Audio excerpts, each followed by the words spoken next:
Hello friends, அனைவருக்கும் வணக்கம். இந்த வீடியோவில் நம்ம என்ன பார்க்க போகிறோம் அப்படின்னா, டிஎன்பிஎஸ்சி எக்ஸாமுக்கு நிறைய பேர் என்னென்னா எழுத போகிற ஆஸ்பிரண்ட்டுக்குள்ளே ஒரு பயம் ஒன்று வரும்.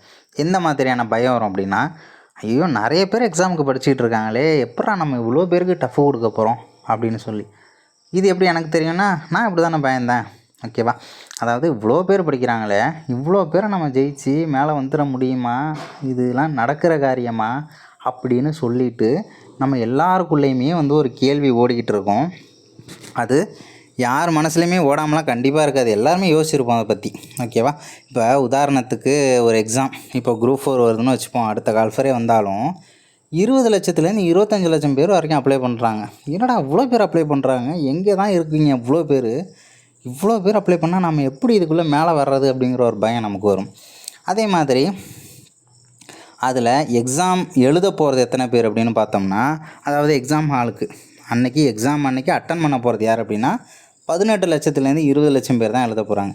பாருங்கள், அப்ளை பண்ணும்போது 20 to 25 இருந்தது. எக்ஸாம் எழுதும்போது 18 to 20 இந்த மாதிரி மாறிடுது. அடுத்தது என்ன, 10 லட்சத்துலேருந்து 11 லட்சம் வரைக்கும் அப்படின்னா, இதில் என்ன 10 லட்சத்துலேருந்து 11 லட்சம் வரைக்கும் அப்படின்னா நம்ம என்ன தெரிஞ்சுக்கணும், எக்ஸாமுக்கு படிக்கிறவங்களுடைய எண்ணிக்கை அப்படின்றத நம்ம தெரிஞ்சுக்கணும். 10 லட்சத்துலேருந்து 11 லட்சம் வரைக்கும் ஆஸ்பிரண்ட்ஸ் படிக்கிறாங்க. ஓகேவா? ஆனால் 10 லட்சத்துலேருந்து 11 லட்சம் பேர் வரைக்கும் படிக்கிறாங்கன்ற அர்த்தம் வேறு, உண்மையாக படிக்கிறாங்க அப்படின்ற அர்த்தம் வேறு. ரெண்டுக்குமே பெரிய வித்தியாசம் இருக்குது. இந்த 10 லட்சத்துலேருந்து 11 லட்சம் வரைக்கும் எப்படி இருப்பாங்க அப்படின்னா, அந்த டைம் வரும். அதாவது இப்போ அடுத்த மாதத்தில் குரூப் 4 வரப்போகுது அப்படின்னு வச்சுக்கோங்களேன். குரூப் 4 வரலாம், குரூப் 2 வரலாம்.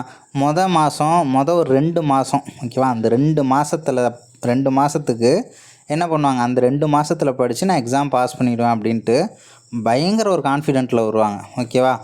அவங்க எப்படின்னா, அவங்களுக்கு நிறைய கமிட்மெண்ட் இருக்கும். ஓகேவா? ஃபேமிலியை ரன் பண்ண முடியாது. இன்னொன்று என்னென்னா, ஜஸ்ட்டு ட்ரை பண்ணி பார்ப்போமே, நமக்கு நேரம் எதுவும் நல்லா இருக்கான்னு பார்ப்போமே அப்படின்னு சொல்லிட்டு, சும்மா ஒரு ட்ரை பண்ணி பார்ப்போமே அப்படின்னு சொல்லிட்டு இருக்கிறவங்க பேர். ஆனால் எப்போவாவது எடுத்து படிப்பாங்க புத்தகத்தை. ரொம்ப ரேரு.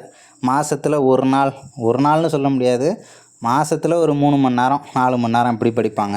ஸோ அவங்களையும் நம்ம படிக்கிறாங்க அப்படின்ற அந்த லிஸ்ட்டில் நம்ம சேர்த்துக்கிறோம். ஓகேவா? 10 லட்சத்துலேருந்து 11 லட்சம் பேர் அப்படி இருக்காங்க.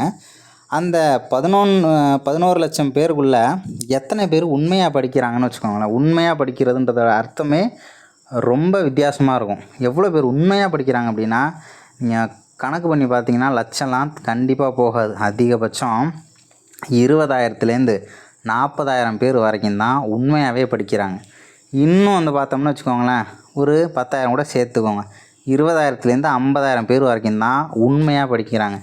எங்கே ஆரம்பித்தது, 20லேருந்து 25 லட்சத்தில் ஆரம்பித்த கதை நமக்கு 20,000லேருந்து 40,000 அப்படின்னு சொல்லி சுருங்கி போயிடுச்சு. ஓகேவா? அதில் எங்கெங்கெல்லாம் நமக்கு அந்த 20 லட்சத்தை நம்மளே குறைச்சி பார்ப்போமே. எக்ஸாமுக்கு வரமாட்டாங்க 1.5 லட்சம் பேர், 1 லட்சம் பேர் எக்ஸாமுக்கே வரமாட்டாங்க. இன்னொன்று என்னென்னா, அரைகுறையாக படிச்சுட்டு எக்ஸாமுக்கு மாதம் உட்காந்து படிச்சுட்டு வர்றவங்க நம்ம அந்த லிஸ்ட்லேயே வச்சுக்க கூடாதுன்றது இன்னொரு உண்மை. ஓகேவா? அதே மாதிரி பார்த்தோம்னா, இந்த 20,000லேருந்து 40,000 பேர் வரைக்கும் தான் உண்மையாக படிக்கிறவங்க, இந்த எக்ஸாமுக்காக ரொம்ப கஷ்டப்பட்டு படிக்கிறவங்க இருப்பாங்க. ஸோ அந்த 20,000த்துக்குள்ளே தான் அதில் நமக்கு எவ்வளோ வேக்கண்ட் வரப்போகுதுன்னா 10,000 பேர். அதிலேயே 30,000 பேர் என்ன பண்ண போகிறாங்க அப்படின்னா ஃபில்ட்ரு பண்ணிவிடுவாங்க. அதுதான் உண்மை. இந்த 20,000 பேர்லேருந்து 40,000 பேர் வரைக்கும் இருக்கக்கூடிய உண்மையான ஆஸ்பிரண்ட்டை தான் நம்ம போட்டி போட்டு அவங்கள முந்திக்கிட்டு நம்ம வர்றதுக்காக கஷ்டப்படணும். ஓகேவா? மற்றபடி பார்த்தோம்னா, நீங்கள் ஒரு ஏதோ ஒரு டெஸ்ட்டு ஒன்று நடக்குது, அந்த டெஸ்ட்டுக்கு போனீங்கன்னு வச்சுக்கோங்களேன். சும்மா நீங்கள் போனால் கூட அந்த ஃப்ரீ டெஸ்ட்டு மாதிரிலாம் எதுவும் கண்டக்ட் பண்ணுறாங்க அப்படின்னா, அங்கெல்லாம் பார்த்தீங்கன்னா நீங்கள் ஏன்னா ஒரு மாவட்டத்திலே யாரெல்லாம் படிக்கிறதுன்றதே நீங்கள் படிக்கிறீங்கன்னா உங்களே எல்லாேருக்கும் ஒரு சரௌண்டிங் கிடச்சிரும். ஓகேவா? திடீர்னு பார்த்தோம்னா புதுசாக வருவாங்க. அவங்களாம் பார்த்தோம்னா அந்த கூட்டத்தை பார்த்து நம்ம பயப்படுவோம். என்னடா இவ்வளோ பேர் எக்ஸாமுக்கு வராங்க அப்படின்னு சொல்லிட்டு. நானும் அந்த மாதிரிலாம் எக்ஸாம்லாம் எழுதியிருக்கேன். ஃபஸ்ட் டைம் அந்த மாதிரி டெஸ்ட்டு எழுதும்போது அவ்வளோ பயம் வந்துருச்சு. ஏன்னா கிட்டத்தட்ட ஒரு 150-200 பேர் ஒரு எக்ஸாம் ஹாலில் ஒரு 200 பேர்கிட்ட இருக்காங்க. ஓகேவா? எக்ஸாம் ஹாலில் எக்ஸாம் சென்டரில் 200 பேர்கிட்ட வராங்க.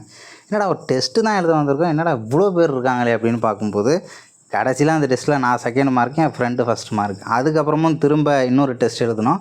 அந்த டெஸ்ட்டில் நான் 1st மார்க். இந்த மாதிரி தான் எங்களுக்கு போச்சு. அப்போ தான் எனக்கு அந்த ஃபியருங்கிறதே 200 பேர் கூட்டம் தான் கணக்கு. ஏன்னா வந்து நம்ம எல்லாரையும் வந்து ஆஸ்பிரண்ட்டாக எடுத்துக்க முடியாது.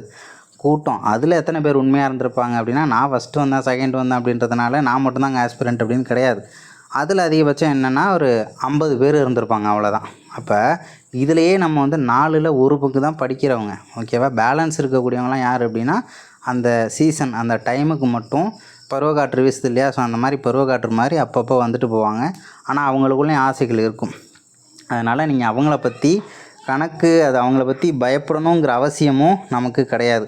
அதனால் என்னென்னா, உண்மையாக படிக்கிறவங்க அந்த கூட்டத்தை பார்த்து தயவு செஞ்சு பயப்படக்கூடாது, ஓகேவா. ஃபஸ்ட்டு ஒன்று, கூட்டத்தை பார்த்து சுத்தமாக பயப்படக்கூடாது. அவங்கள பார்த்து பதட்டம் அடையக்கூடாது. இவ்வளோ பேரை தாண்டி நம்ம போவோமா அப்படின்னு சொல்லிட்டுலாம் யோசிக்கவே வேணாம். நீங்கள் உங்கள் பாதையில் சரியான பாதையில் போயிட்டே இருந்தீங்க அப்படின்னா அதுவே வந்து உங்களுக்கு ப்ளஸ்ஸாக மாறும். அடுத்தது என்னென்னா தொடர்ச்சியின்மை. அதுமாரி நிறைய பேர் என்னென்னா கண்டினியூட்டியே இருக்காது, கண்டினியூட்டியே இல்லாமல் படிச்சுக்கிட்டு இருப்பாங்க.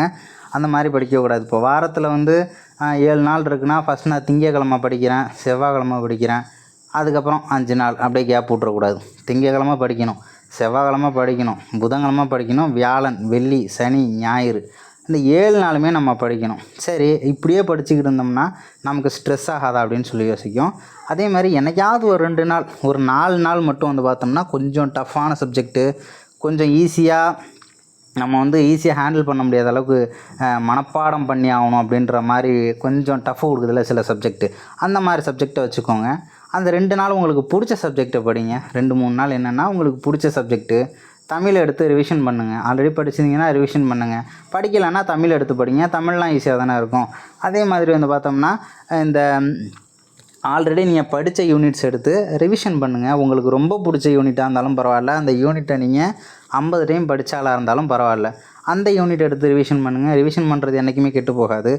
ஆனால் அந்த மீதமுள்ள 3 நாளும் டிஎன்பிஎஸ்சி அப்படிங்கிற ஒரு நோக்கத்தில் நீங்கள் எதையாவது ஒன்று பண்ணணுங்கிறது தான் இங்கே நான் சொல்ல வர்றது. அது வந்து இப்போ உள்ள கண்டிஷனுக்கு நிறைய பேர் சொல்லுவாங்க, மொபைல்லாம் யூஸ் பண்ணக்கூடாது, மொபைலை தூக்கி வரம்போடு அப்படின்னு சொல்லிட்டு. அந்த சீன்லாம் இங்கே கிடையாது.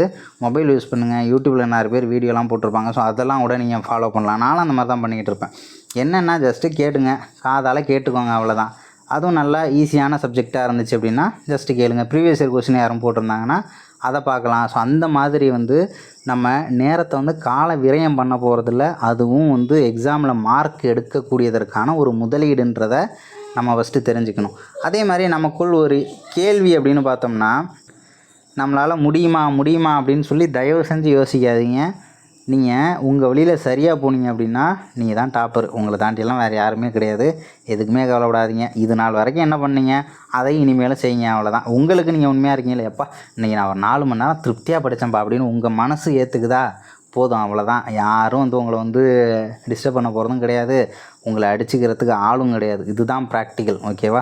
அதை தவிர்த்து வந்து மற்றவங்க அவங்க 10th எவ்வளோ மார்க்கு, இவங்க இப்படி படிப்பாங்க, அவங்க அப்படி படிப்பாங்கன்னு மற்றவங்க கூட கம்பேர் பண்ணிக்காதீங்க.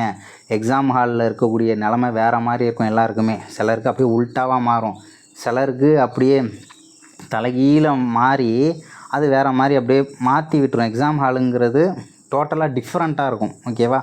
அது வந்து கண்டிப்பாக நீங்கள் உண்மையாக டிஎன்பிஎஸ்சிக்கு படிச்சிருந்தீங்க அப்படின்னா அது வந்து உங்களுக்கு ஒரு அந்த 3 மணி நேரங்கிறது ஒரு பொற்காலம் மாதிரியே வந்து உங்களுக்கு தெரியும். அதனால் எந்த ஒரு பயமும் இல்லாமல் தாராளமாக நல்லாவே படிங்க. இந்த மாதிரி டவுட்லாம் இருந்துச்சு அப்படின்னா தயவு செஞ்சு அதுக்காக நீங்கள் எந்த ஒரு நேரத்துலையும் ஃபீல் பண்ணக்கூடாதுங்கிறதுனால தான் அந்த வீடியோ போட்டணும்னு சொல்லி தோணுச்சு. ஸோ அடுத்த வீடியோவில் சந்திக்கலாம். தேங்க்யூ.